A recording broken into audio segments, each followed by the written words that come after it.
向いて構えてもいいし、構えてもいいし、で戦いが終わりましたと。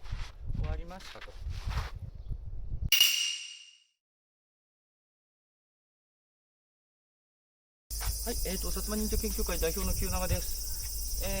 ちょっと画角が悪いな。まあいいや。ですね、今日のお話はその忍者島の話。海外で、忍者島をやっぱり背中に背負って、よいしょ。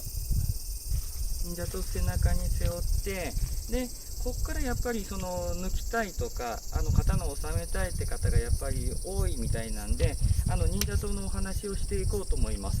ちょっとあれで、ちょっと自分寄ろうかな。ごめんなさいね。ちょっと自分寄ります。はい。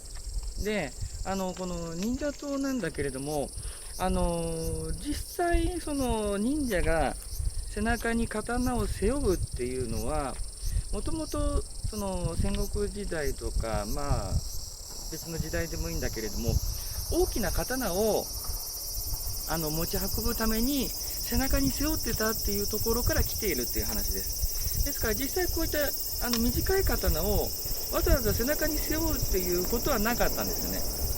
でもこういったなんていうのかな、姿、まあファッション的に面白いっていうことで、まあその忍者文化に、まあ忍者ってこういう刀の持ち方するよっていう設定付けされたっていう意味合いでいいかな。設定付けされて、まあ今皆さんのイメージとして忍者って言ったら、まあ背中に刀背負って肩口から刀を抜くみたいなイメージがある。なんだけど実践ではやっぱり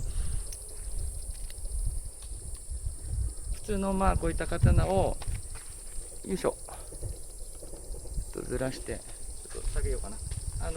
腰のところから抜いてしまって切るっていうのが一般的な刀の使い方になります。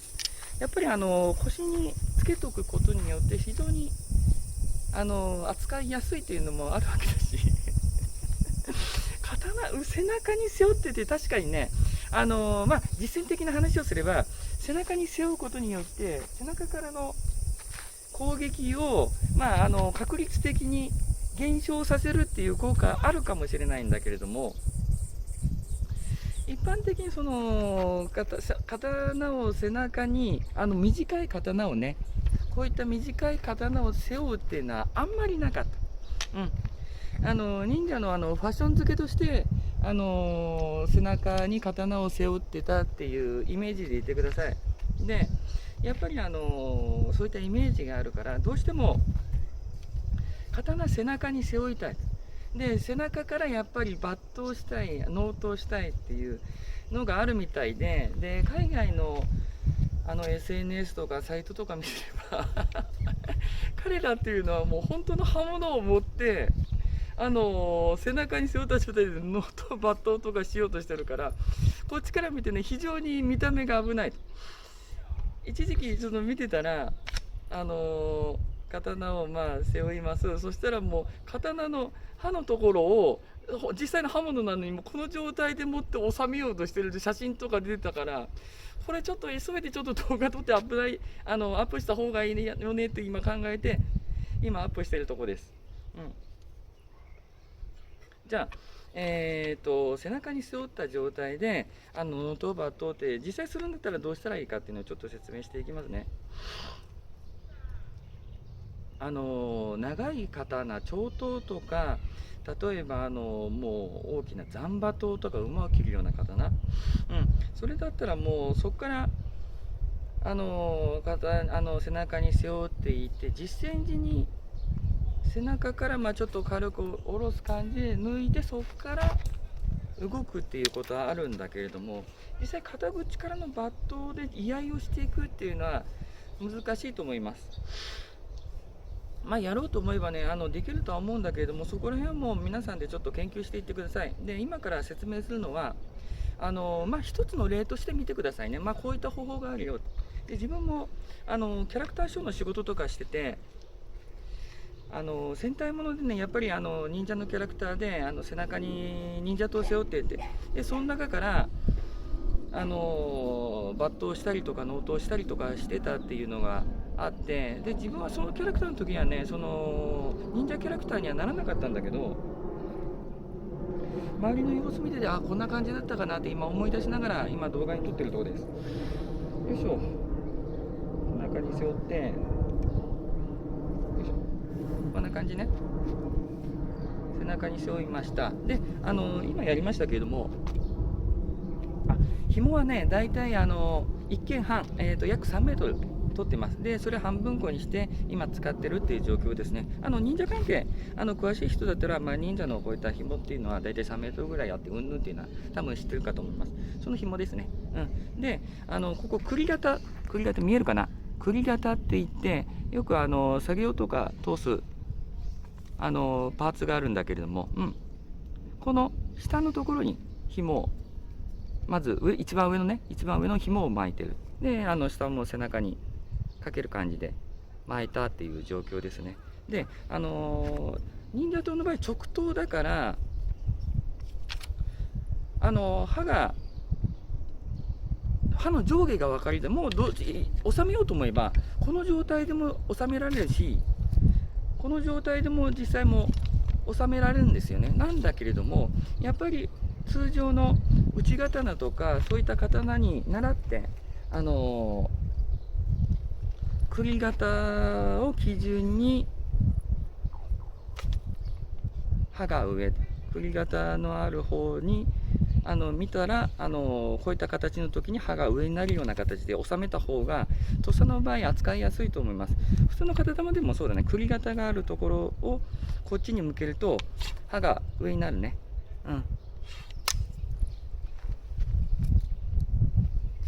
で、背負いますね。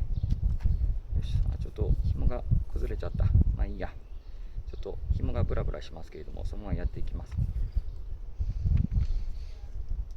やっていって背中に背負う感じで、で下のところを引っ張っていきますね。見えるかな。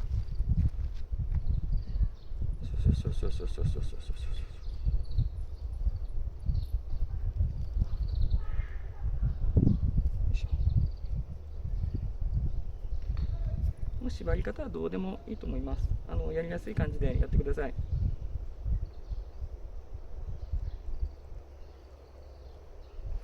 で見えるかな。で、今刀に背中に背負いましたと。で抜くときは背中に持った状態、で下も持った状態、上握った状態で、背中で見えるかな。鞘を引きながら抜いていく。鞘を引きながら抜いていく。こっちだけ抜かない。こっちだけ動かさない。こっちも一緒に動かしていく。通常の刀のバットと一緒ですね。恋口を切って、ただ刀だけ動かすんじゃなくて、必ず鞘の方も引いていく。で、自分が教えるときは力の割合としては、だいたい引く力を6から7で、前に抜く方を、4、3ぐらいで教えてます。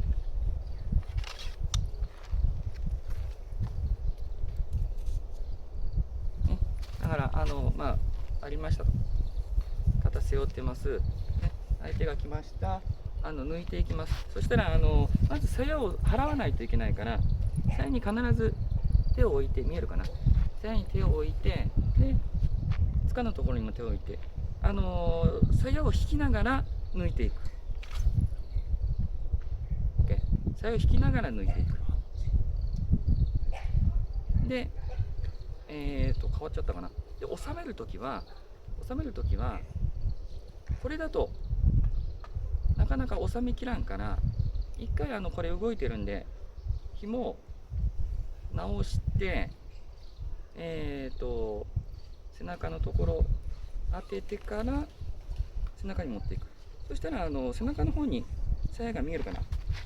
鞘ありますね。鞘があるから、鞘を軽く掴んだ状態でもう一回やるかな。紐を直して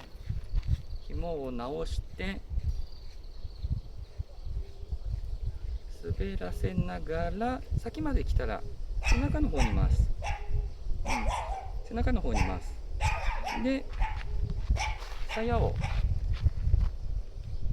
入れて、で下の方、今度は少し入ったら下の方に入れて、両方バランス取りながら迎えていく感じで入れていく。おかしいな、いいかな、入れていく。ただ上が入れていくんじゃなくて、鞘で迎えてあげるように入れていく。こんな感じ、イメージ的にね。もう一回入れましょうかね。首型が、よいしょ、首型があります。敵が来ました。で刀抜きましょうという形でいきますね。で刀の塚に手をかけます。まず手をかけます。で鞘の方にも手をかけます。で上だけ抜くんじゃなくて、必ず塚のごめんなさい、鞘の下の方にも抜いていく。下の方にも抜いていく。こんな感じ。いきなりここから慣れてくれば、体の向きようによっては居合のように動かせるっていうことが多分可能にはなってくるとは思うんだけれども、まずはバットって形で抜いてください。抜いて構えます。で収めるときは背中の方、ごめんなさい、言葉忘れちゃった熱くてね、もうぼーっとしてて、背中の方に手を当てて先まで持っていってから、その前にあれだね、アクションして背中のところも崩れちゃったりとかしてるわけだから、必ず紐を直してこの鞘のところ、を上に持ってこさせるね。持ってこさせて、背中のビネの部分をスーってなぞりながら先まで持っていって、頭の後ろに持っていく、ね。そしたらさっき直してるから鞘がもう近くにあったりするんで、入れたら鞘に手を当ててバランスを取りながら、鞘も一緒に迎えに行ってあげる。こんな感じ。こうやって入れていく。絶対抜いた、この刀でいいや。抜いた状態で刃は触らないね。切れるからね、本当にね。もう海外とか日本みたくこういった模造刀、今使ってるのはもう舞踊刀っていうか、通常の方よりまだ短くて、小さい感じなんだけれども、海外の方たちって本当に刃物を使って練習したりとか立ち回ったりとかするから、今見てたら絶対あの人たちっていうのは手を切っちゃうんで、必ず今やったように鞘も抜く時も刀だけ抜くんじゃなくて、鞘もしっかり引く。で収める時も刀だけ収めるんじゃなくて、鞘も一緒に収める感じで入れていくっていう感じになっていきます。もう一回やりましょうかね。もう一回やりますよ。で、背負ってるところは必ず首型が分かるかな、見えるかな、ごめんなさい、見なかったらごめんなさい。首型、この首型は、紐入れてる首型は必ず外、背中があったらこういった感じで外に向いてる。だから刃が結局こっちを向いてるわけね。刃はこっちを向いてるわけだから、実際こういった刀で同じようなことをしようと思ったら、立ててこっから立てて抜いてもいいし、横から円を描くような感じで抜いていっていいと思います。一回いきますね。紐があります。相手が来ました。紐をスッと直して取ります。で鞘の部分持って一緒に上もそうだし下もそうだし、一緒に抜いてしまう。キュッ、キュッと向いて構えてもいいし、構えてもいいし。で戦いが終わりましたと、終わりましたとね、終わった。そしたらすっと持っていって鞘を塚のところ、塚じゃない、ごめんなさい峰のところをスーって戻していって、でその前にあれなんで、ごめんなさいよ、自分もよく忘れる。紐を必ず直して、鞘が肩口から出る感じの状態を作ります。紐をスッと直してね。で峰のところをスーッと戻して、そこから先まで行ったら頭の後ろに持っていく。そうするともう塚が肩口から出てるはずなんで、少しだけ入れたら左手は鞘のところに持っていって、でバランスをうまいこと取りながら、しまった、どうした鞘ことを持ちながら、どこ行った、よいしょ、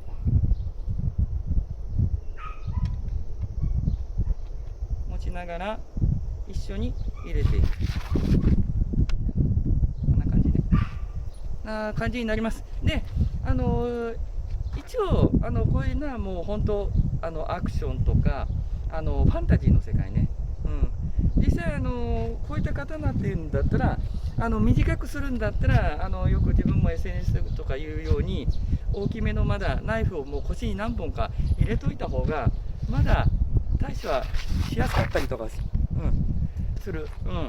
だからこういった短い刀を持つぐらいだったら、ちゃんと腰に内刀とかね、ちょっと大きめな刀とか持つか、もうそのまま大きい刀とか持ち運ぶのがあれだったら、それこそ今のなんか軍隊さんたちがやってるような、サバイバルナイフとかああいうのを持ち歩いた方がいいかなとは個人的に思いますということで、一応忍者刀のね抜刀法納刀法でした。以上です。はい、また何かあったら動画します。ありがとうございました。